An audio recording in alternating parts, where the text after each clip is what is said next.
The unusually warm, moist air inside the arena has deposited a blanket of heavy mist along the surface, and the action becomes a surrealistic, dreamlike ballet.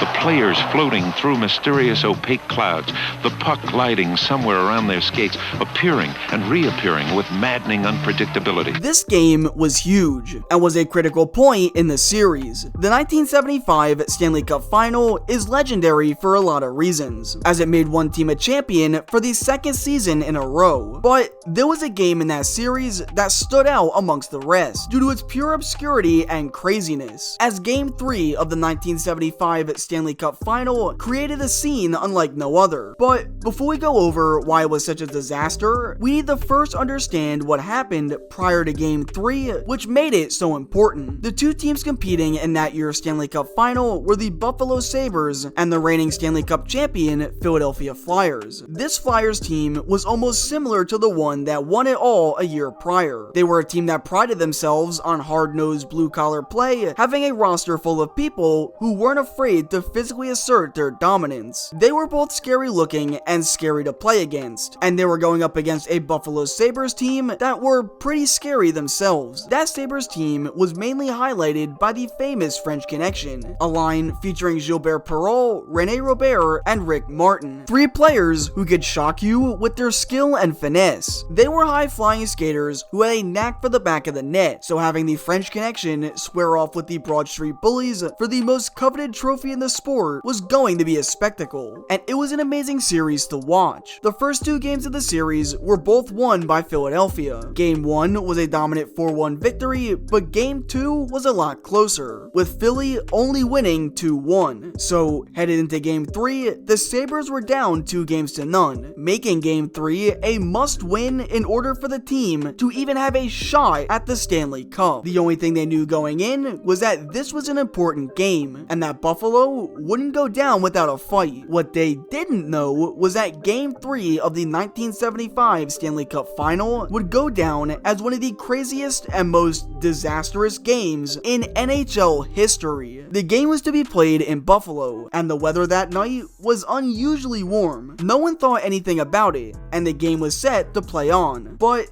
there was a major problem that many completely overlooked. Buffalo's Memorial Auditorium lacked air conditioning, and with the weather being extremely humid, there was no way to prevent the heat from entering the arena, thus causing a thick layer of fog to cover the ice, making it extremely hard for both the fans and the players to even see what was going on. So, yet again, we're talking about poor ice quality, which seems to be a theme when talking about these crazy games. Well, it was game on, as both teams faced off in one of the most bizarre must-win games in NHL history. Because of the fog interrupting the play 5 different times, things obviously didn't run as smoothly as some would have liked. Numerous players recalled having an extremely hard time tracking down and locating the puck, and it must have been very hard for both Bernie Perron and Jerry Desjardins to look for a puck through a 1970s goalie mask in thick and dense fog. From the fans' perspective,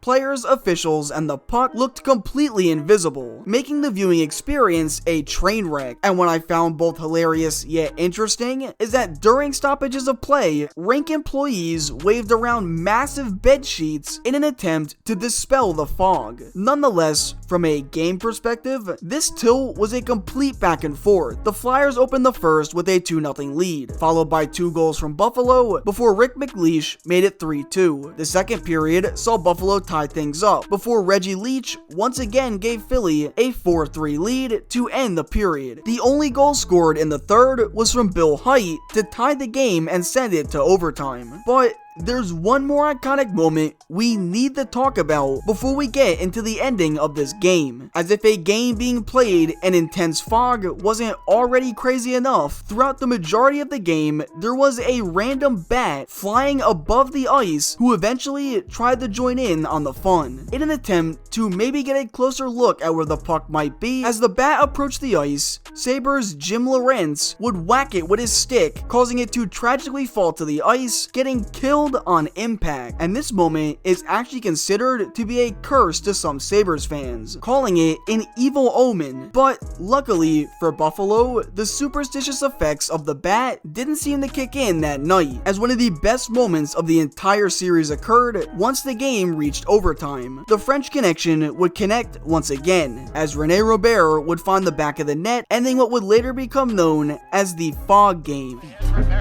Perro coming to center, dumps it off the boards in the corner. Robert going after it, he scores!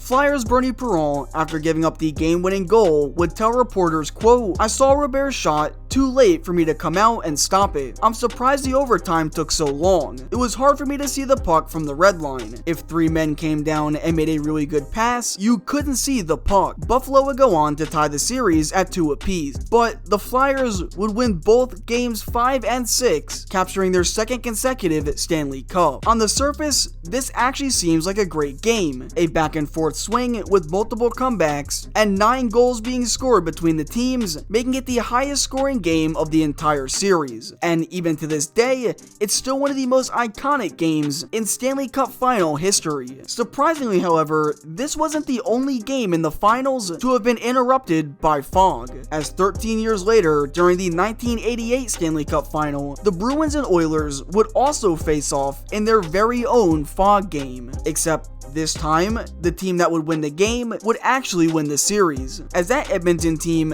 dominated Boston, sweeping them in 4 games. Perhaps this is merely based on perspective, as the Fog game was both a complete disaster and an amazing game, filled with many memorable moments to look back on. But if this game can tell us anything, it's to always be prepared, as you never know what life will throw at you or what will come your way, even if it happens to be a bat.